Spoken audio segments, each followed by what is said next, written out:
Welcome to CBC Windsor News at 6. I'm Meg Roberts. Thanks so much for spending part of your evening with us tonight. A student coalition has set up a pro-Palestinian protest on the University of Windsor campus. We will go live from that site tonight. Plus, the Downtown Business Association is campaigning hard for Windsor's revitalization plan to be approved. It goes before City Council on Monday. And an update tonight on a local woman who was charged $400 a day by Hotel Dieu Grace Healthcare due to a controversial bill surrounding long-term care. People have set up a pro-Palestinian protest on the University of Windsor campus. They're calling on the university to take a stand on the war in Gaza. Over the past month, demonstrations like this one have been popping up at universities across Canada and the U.S. The CBC's Jennifer LaGrassa is live on campus. Jen, what's happening on campus right now? Yeah, Meg, we've got about 24 people here behind me that have gathered. That's more than what there was here earlier today when this started around noon. Although there's some canopies set up behind me, there's no tents that people are staying in at this point. There's some tables set up. There's multiple signs, most of them saying Free Palestine and Ceasefire Now. This group is very dedicated to getting their message across, and they're hoping that the university is listening. At the heart of the University of Windsor's campus, about a dozen people have set up a demonstration. The pro-Palestinian group is demanding that the university disclose any financial investments that benefit Israel and divest of them immediately. We need transparency in the financial dealings of the University of Windsor. We need them to take all of their money out, the $900 million that they have, that they invest in all of these funds that benefit from Israeli occupation and the Israeli industry military complex, to take all of these things and then to also provide support for students. We need their unequivocal statement condemning the genocide of the Palestinians. In an email, the University of Windsor says it's aware of a peaceful demonstration and is working to ensure well-being, learning, and safety. It also encourages the community to respectfully engage with each other. CBC News has not confirmed the university's investments. The protest began at noon today with campus security nearby. Windsor police also in the area. Across North America, pro-Palestinian groups have been similarly showing their support, with encampments in London and Hamilton having started in recent days.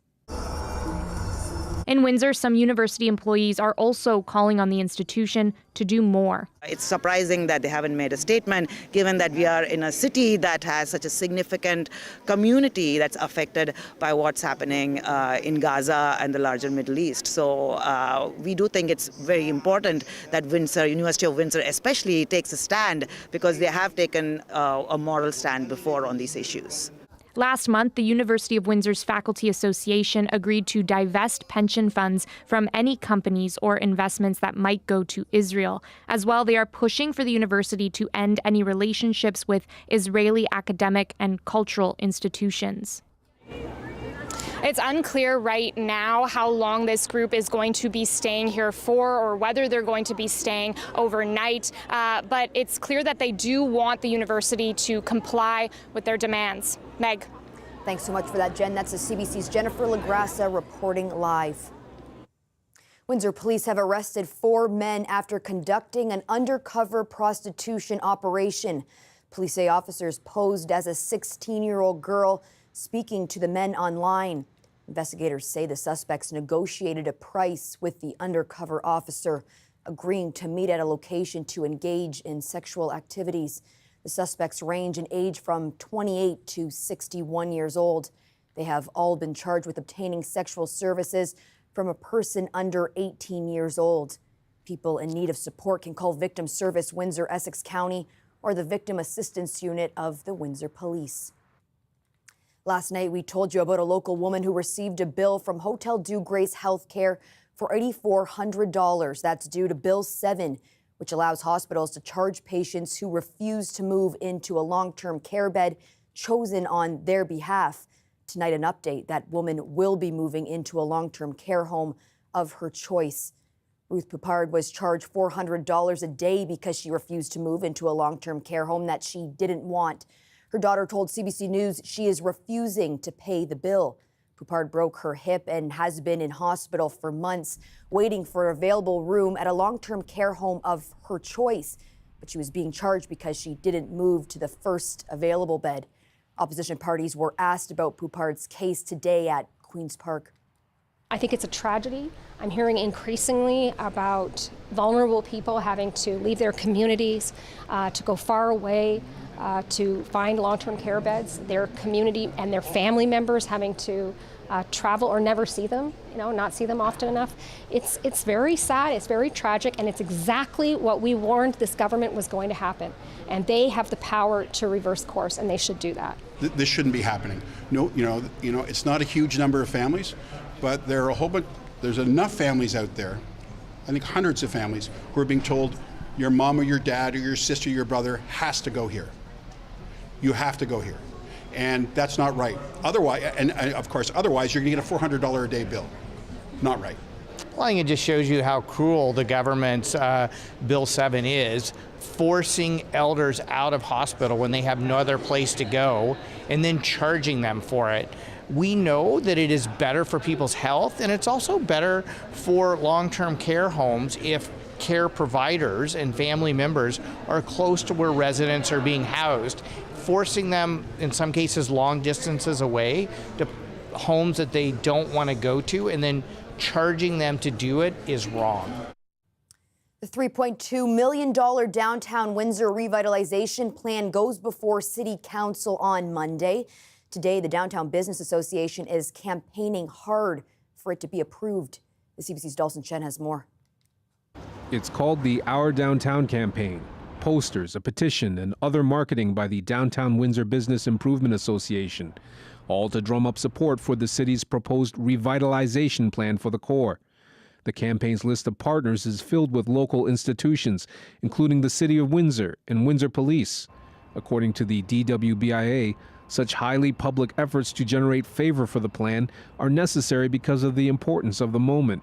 I think every part of that plan is important for our downtown, from additional policing to cameras to cleanliness to property standards. This is the legacy of this council. This council's either going to decide that downtown is important and we're going to move downtown forward, or we're not. This is our moment. It's got to happen.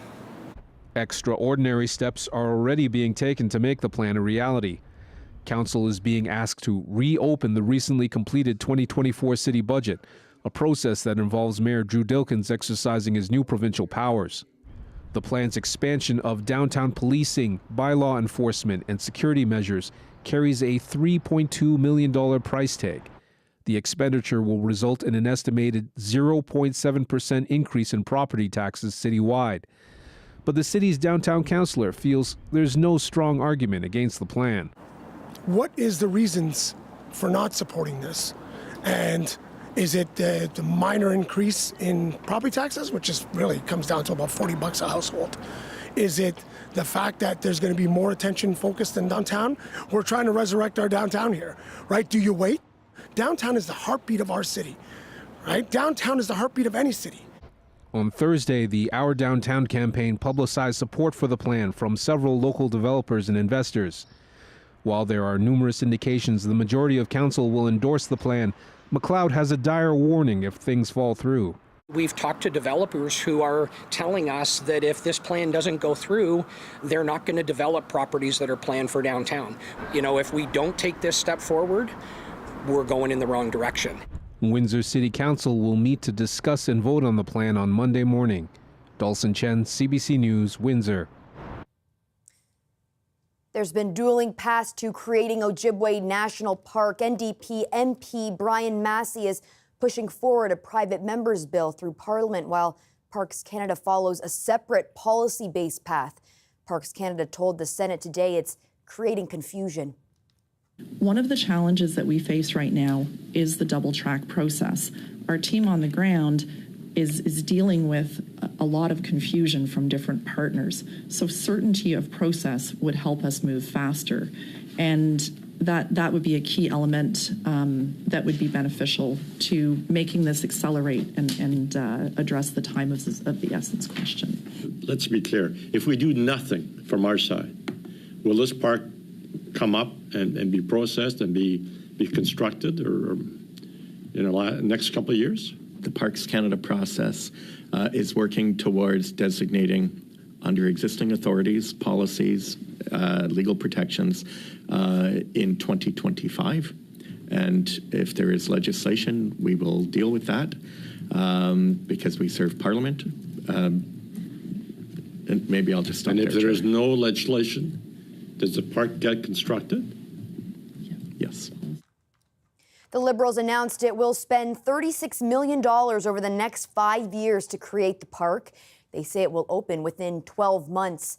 Massey's private members bill is now in the Senate for review. There were also concerns raised about consultation. Parks Canada officials believe that if Massey's bill moves forward, it could open the government up to legal action. They say there the bill was not involved with consultation with First Nations. Windsor police were part of a town hall meeting with business owners on Ottawa Street. It's part of the police's community safety and well-being plan. Last night, they were there to share ideas on how to keep the neighborhood safe and to answer some questions. We're not here because of some spike in something. It's something where we can talk to them about things that are unique to their neighborhood, some common things that are common in all neighborhoods, but then stitching that together with some things that are unique to the Ottawa Street and surrounding neighborhoods, and just how they can be more aware of things and react and respond more accordingly. We're interested in making sure the alley is a safer place and having a nice, safe place for clients to come. Just keeping the street, aware of what's going on around and being proactive before problems begin. Another meeting will be held on May 21st on Erie Street. Well, tornado season in the U.S. Midwest has been vicious this year. On Tuesday, a tornado ripped through Portage, Michigan near Kalamazoo. One tornado was caught on a doorbell camera downing multiple trees outside the owner's home. And a FedEx depot there partially collapsed, trapping 50 people inside.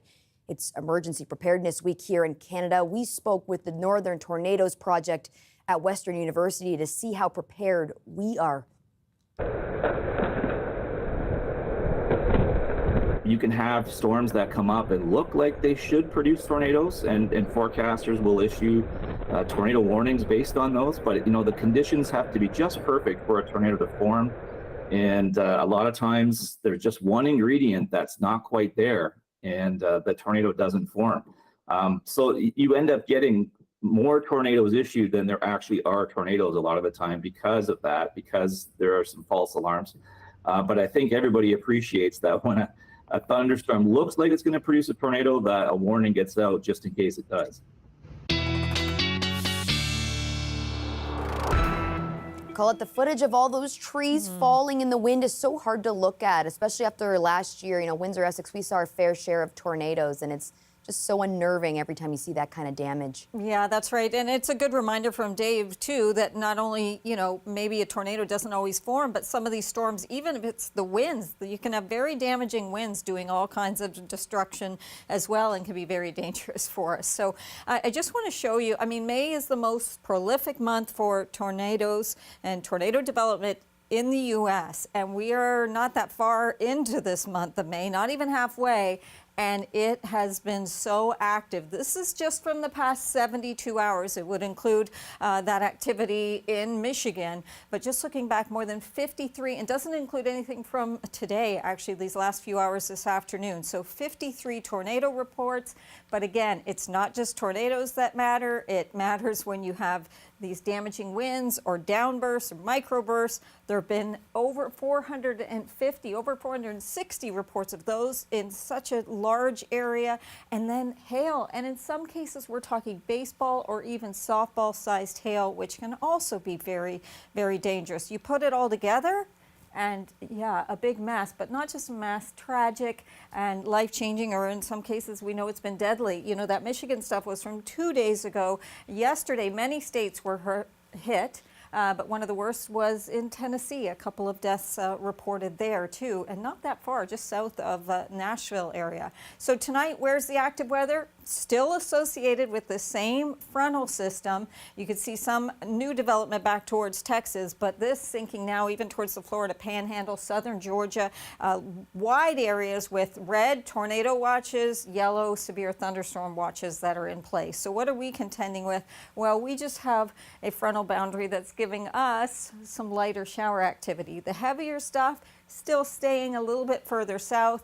Obviously today a big departure from yesterday. The temperature's not into the 20s, a little bit gloomier. We know that, but there's not much left in terms of what we'll pick up from these showers. We'll get clearing actually overnight.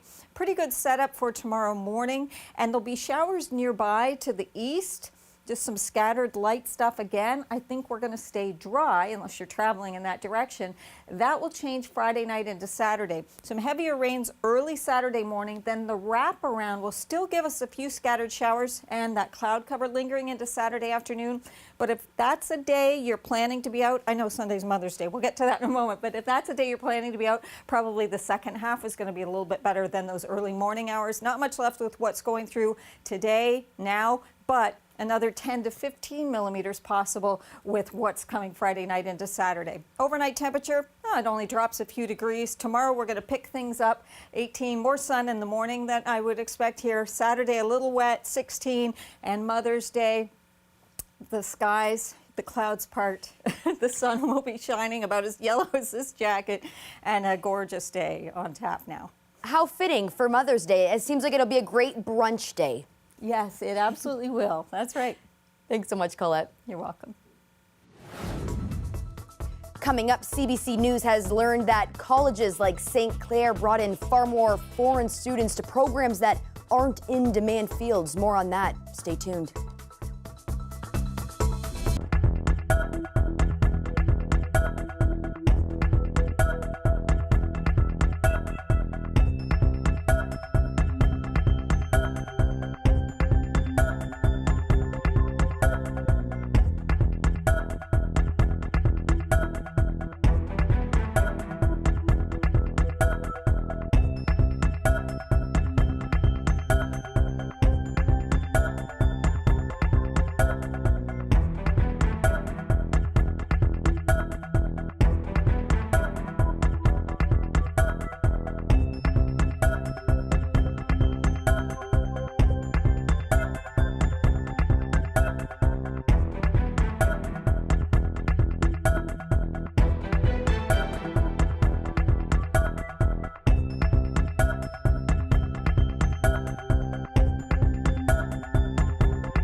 New data obtained by CBC News shows that Canada's recruitment of international students failed to match the job market. Colleges and universities brought in far more foreign students to business programs than in-demand fields like healthcare or the trades.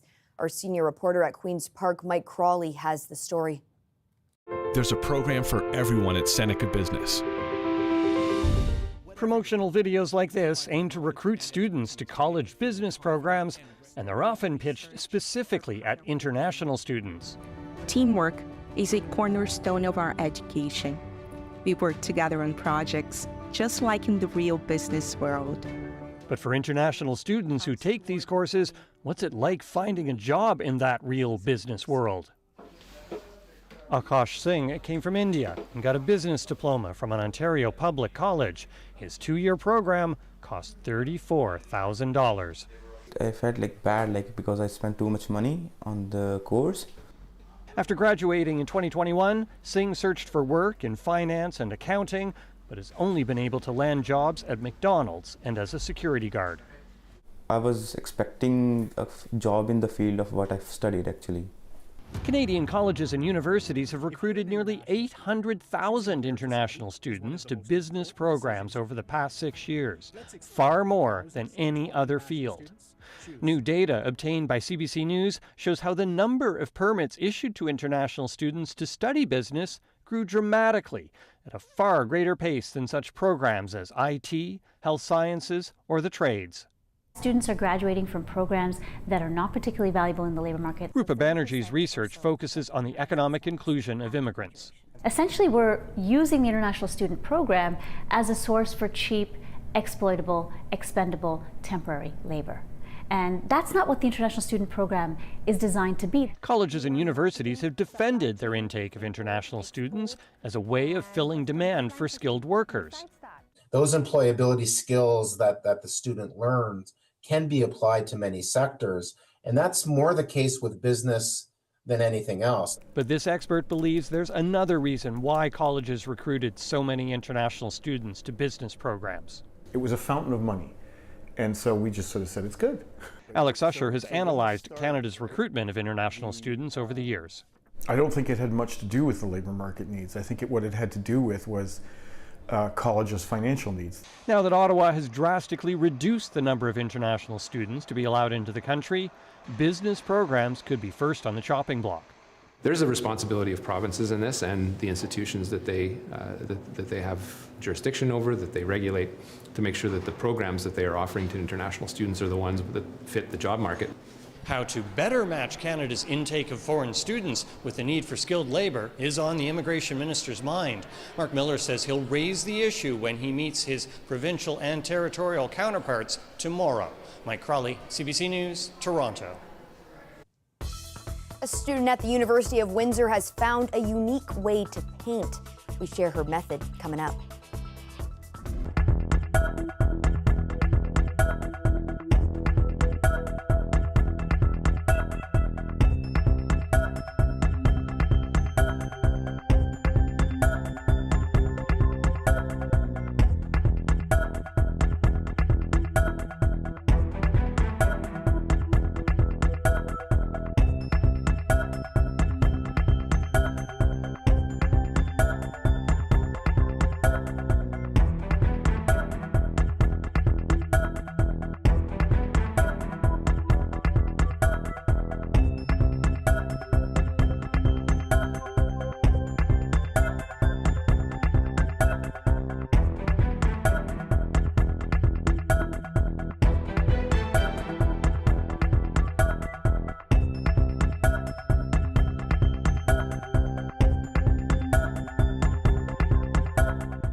A Windsor-based cannabis store is helping to divert plastic from the landfill with their recycling efforts. Customers save 5 cents on in-store purchases if they bring back their old containers. Green Lake District on Tecumseh Road West is the only cannabis store in the city that currently recycles. Windsor Morning host Amy Dodge went by the store this week to find out more about how the program works. As full as they are, this is about a week. Probably less, because I just filled up. We have 2 full boxes in the back right now that I haven't brought to recycle yet. Since we opened, we've been seeing a lot of garbage, and we already have a bad stigma with cannabis, so we want to change that. So we started a recycling program where people could bring back their containers, and then we give them a little discount for their next purchase. How long have you been doing this recycling program? About 2 years now. What is it like to hear that there's other people in the industry that are looking at a similar program? It's great because we want to help the environment, and there's so much waste of plastic that we just want to recycle it. There's sometimes it's just one joint and a huge packaging. It's big time waste. Once we get the packaging from the customers, we'll count how much they have, and then we give them discounts. So each container will be 5 cents, and then we'll put it onto their account, and they can use it whenever. And then how do you recycle it? I go to the recycle bin and recycle it. You just put it right in your blue box? Yeah. Since implementing the recycling program, what's the response been? It's been great. So a lot of customers, we're the only store that does it in the city, and they've been collecting it now. So in collecting it, they bring grocery bags full of recycled products, and they would bring it in, and then we count it and give them a discount. A completely unique way of painting. A Windsor-Iranian artist is using a human-scale slingshot to paint on a canvas. It was part of her thesis at Windsor's School of Creative Arts, in which she performed earlier today. First, I will put my body on the base and then try to get engaged and put all of those bands into my body, and that will take moments. It will take 2 minutes to get in it and make my body that, I'm ready to paint with this. It's about being in different societies and how interaction in different societies would affect you.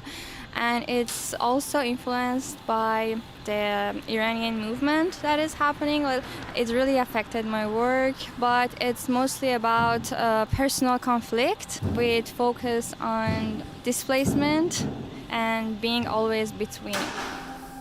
My body is a thing in my work, and I really want to put that tension into my painting, and slingshot can give me that sense of that push and pull that will happen.